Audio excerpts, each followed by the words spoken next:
Confissão de um ateu lulista sincero e indignado. Senhor Deus, eu não creio em sua existência porque até hoje não a comprovei, e por isso eu teria de aceitá-la por meio de uma simples declaração de fé.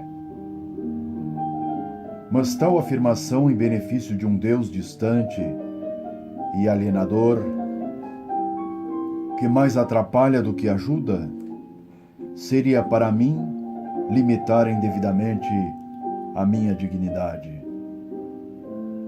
Isso não significa que eu seja um ateu totalmente destituído de qualquer tipo de fé. Não, claro que não. Eu tenho, por exemplo, a certeza inabalável na honestidade do nosso líder Lula. Em outras palavras, eu jamais aceitarei a sua condenação judicial por corrupção passiva, lavagem de dinheiro ou qualquer outro crime, por mais cabais que sejam as provas contra ele. Pois tenho a absoluta convicção de que Lula é honesto e bom. De qualquer forma, embora o senhor não exista, pois se existisse, Lula não estaria preso, obrigado, Senhor Deus, porque a partir da nossa conversa, eu me convenci plenamente de que os eleitores são movidos muito mais por razões místicas e afetivas do que por motivações justas e racionais. E com isso, percebi a atual oportunidade eleitoral com a clareza e a sabedoria de um anjo decaído. Por isso, o nosso sonho eleitoral é produzir um mártir, ainda que falacioso, mas com o dom da oratória, a fim de oferecermos ao Brasil um candidato à presidência da República que possa levantar as massas por meio das palavras, bem como parecer um homem bom, sofredor e acima de qualquer suspeita. As palavras. As palavras nos lábios do nosso candidato Lula são dúcteis, dóceis, moldáveis e podem ser distendidas de acordo com suas conveniências eleitorais de forma a encantar e garantir a aprovação e o sufrágio dos brasileiros. Assim, de forma irracional e errática, mas inebriante e mística, ele pode ser grosseiro ou afável, forte ou indefeso, devoto ou ateu, herói ou vilão, ou assumir qualquer outra posição entre dois valores opostos, tudo com o intuito de sensibilizar integralmente os corações nacionais e assim conquistar os votos dos eleitores. O nosso candidato, por exemplo, chegou a denominar algumas mulheres feministas com o termo chulo: cadê as mulheres de grelo duro do nosso partido? O que é politicamente incorreto e vedado a qualquer outra pessoa normal.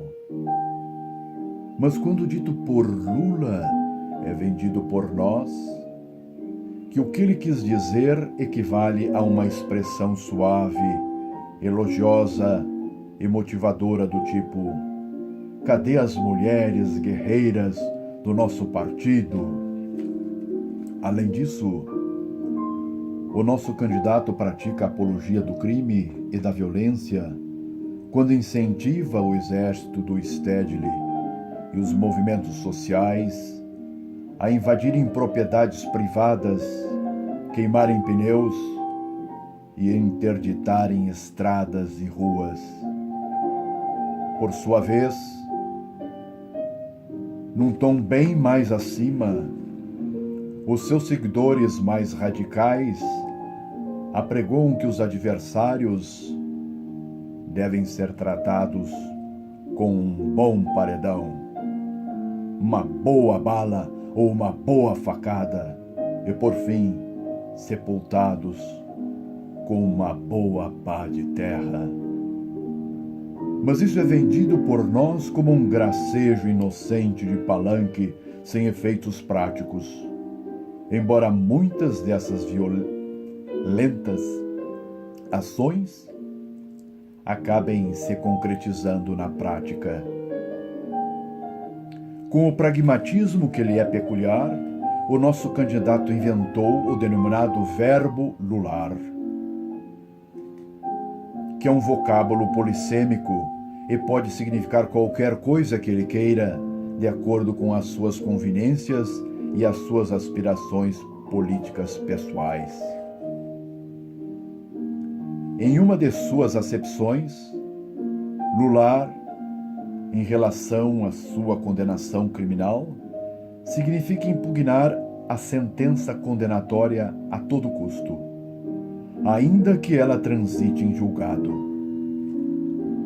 Para esse fim, são utilizados todos os recursos possíveis, técnicos, políticos ou religiosos, alegando-se em última instância que Lula foi absolvido pela vontade do povo, ou até mesmo pela vontade de Deus. Em suma, o nosso candidato aprendeu a lular com tanta maestria que o seu legado político é defendido por meio de versões fantasiosas totalmente desconectadas da realidade trágica dos fatos e da dimensão oceânica de corrupção que se expandiu durante seus governos, cujo objetivo precípuo era perpetuar uma cleptocracia, ou seja, um Estado governado por ladrões.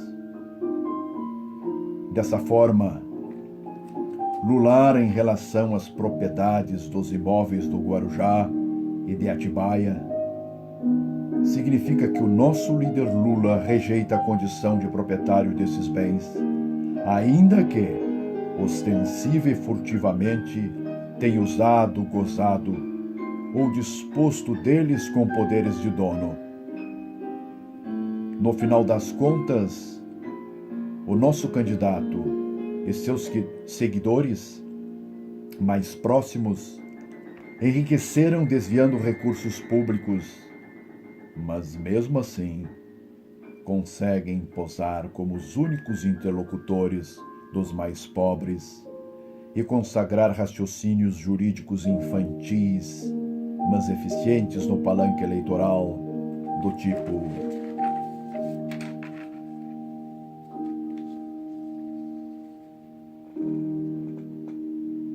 o triplex do Guarujá não está registrado no nome do Lula e, portanto,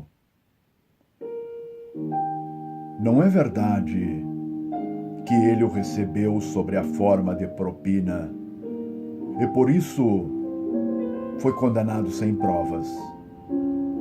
Lular pode também ter o sentido de levar vantagem em qualquer situação. E por isso, o nosso candidato Lula e seus advogados, pagos a peso de ouro, interpretam a Constituição Federal e as leis de acordo com as necessidades pessoais do nosso líder, fazendo-nos crer que isso é o melhor para o povo brasileiro. Além disso, nos levam a acreditar que ele só foi condenado porque é a voz dos pobres no Brasil e por isso o querem calar. Assim, o nosso candidato Lula goza de regalias na prisão como se estivesse em liberdade.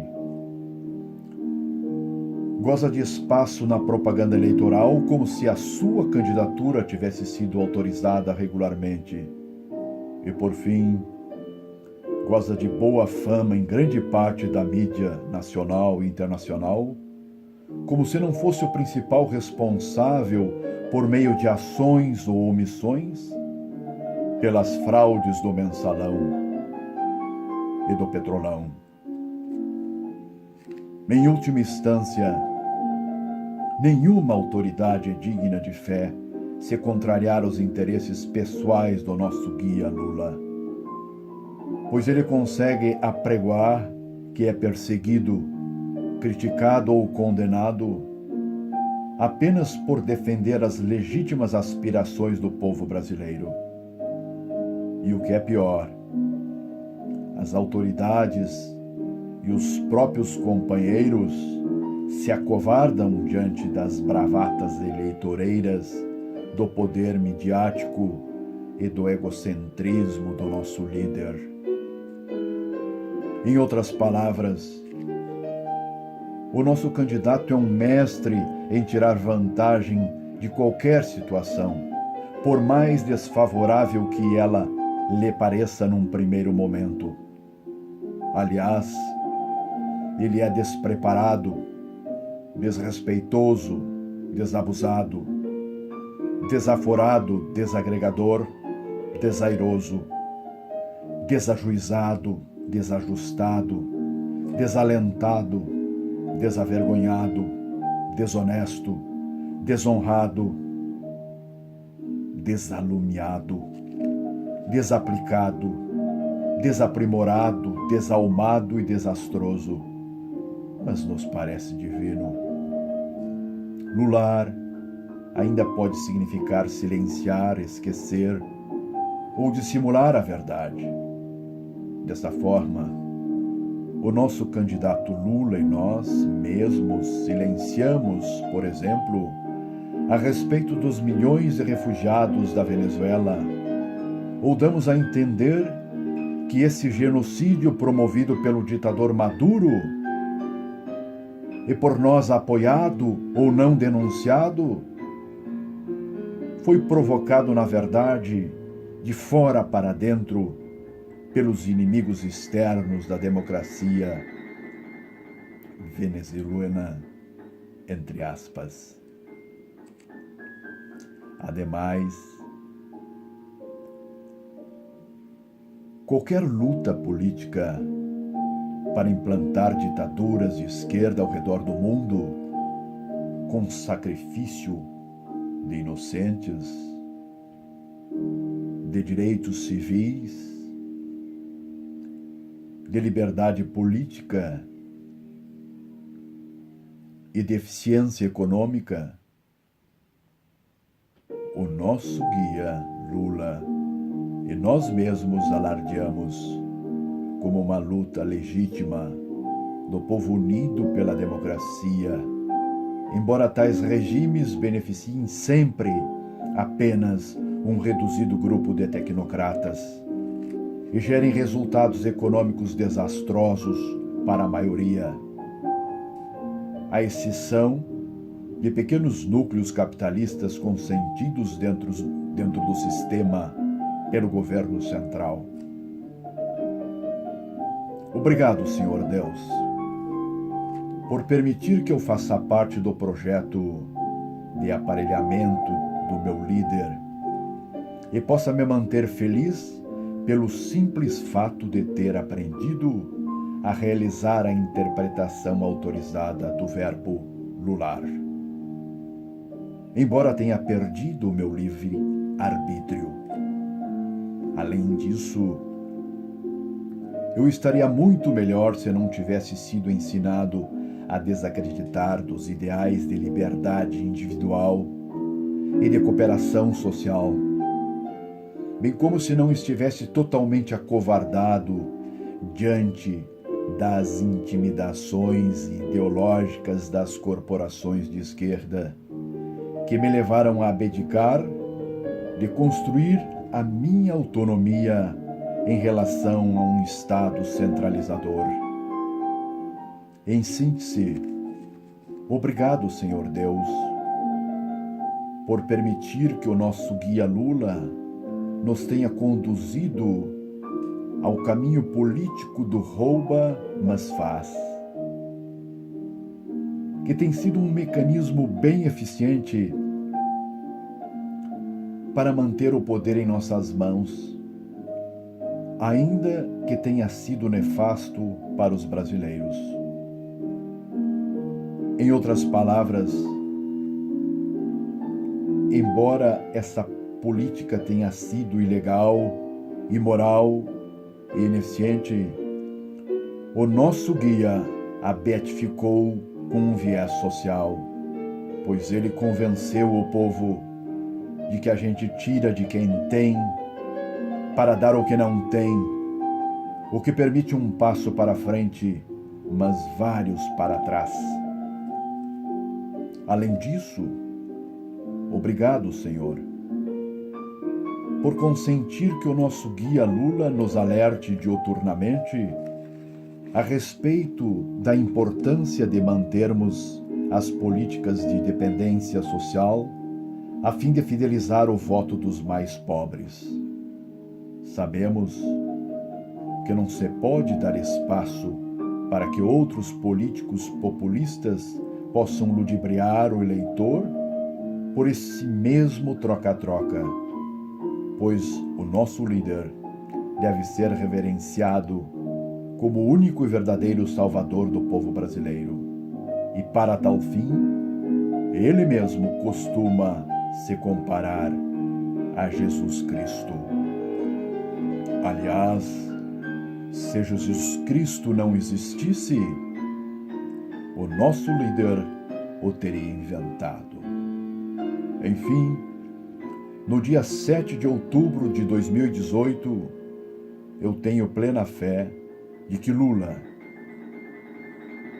ou o seu escolhido político, estará na urna eletrônica e nós poderemos mais uma vez, felizes, lular. Em outras palavras, vamos efetivar um novo estelionato eleitoral, mas desta vez estaremos muito mais cativos em relação ao nosso guia, que reinará soberbo, porém perigosamente, como um verdadeiro Deus renascido das cinzas.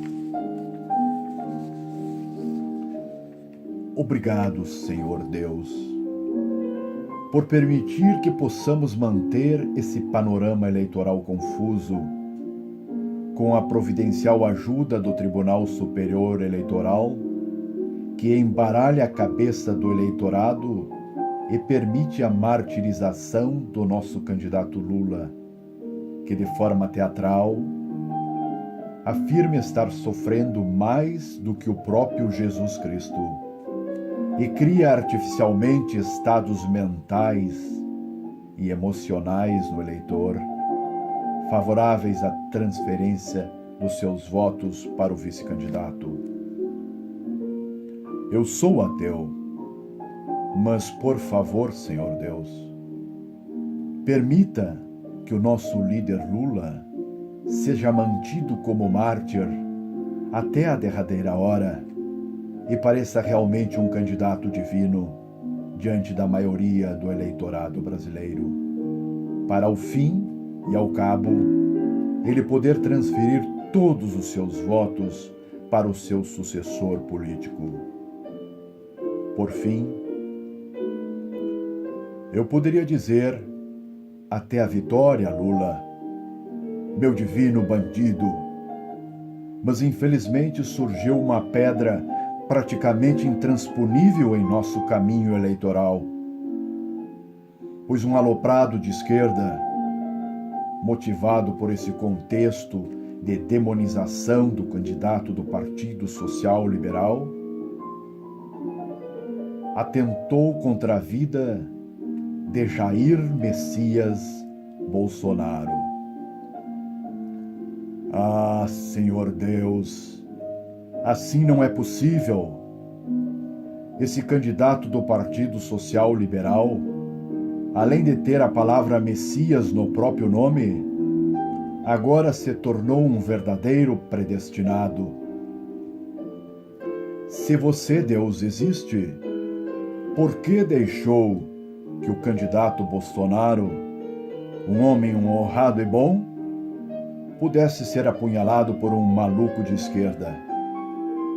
Isso atrapalhou toda a estratégia eleitoral do nosso líder Lula e transformou Bolsonaro num mártir autêntico e valoroso, justamente agora, na reta decisiva da campanha eleitoral.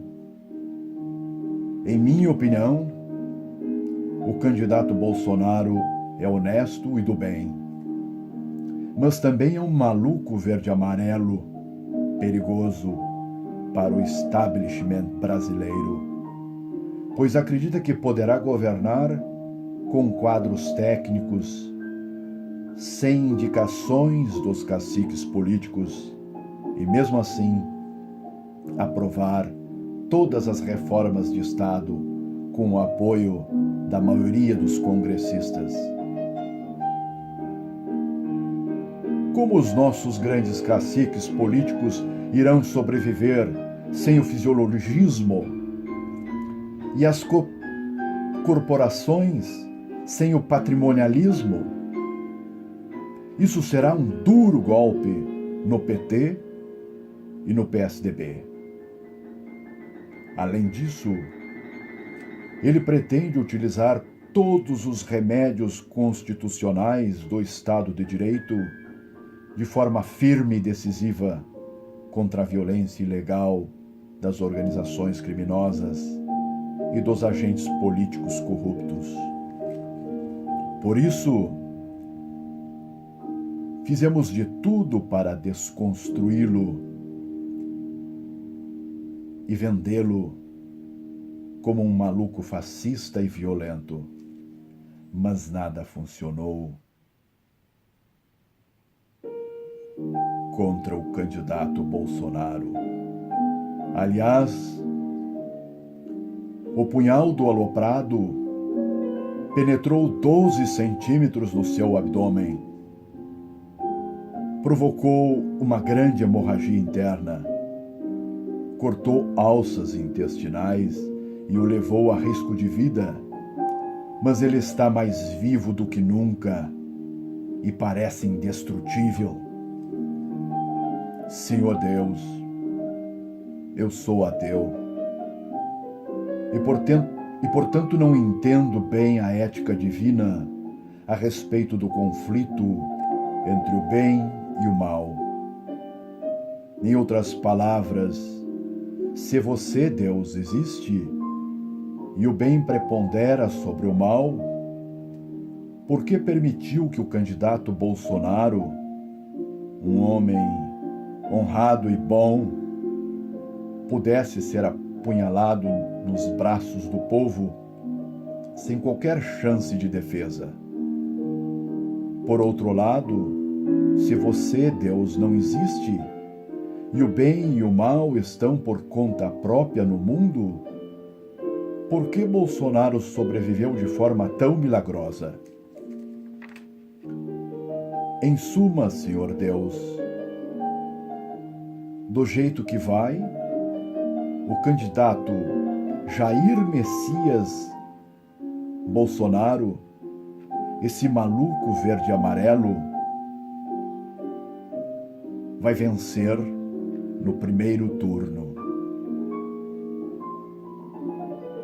Em suma, Senhor Deus, do jeito que vai, o candidato Jair Messias Bolsonaro, esse maluco verde-amarelo, vai vencer no primeiro turno.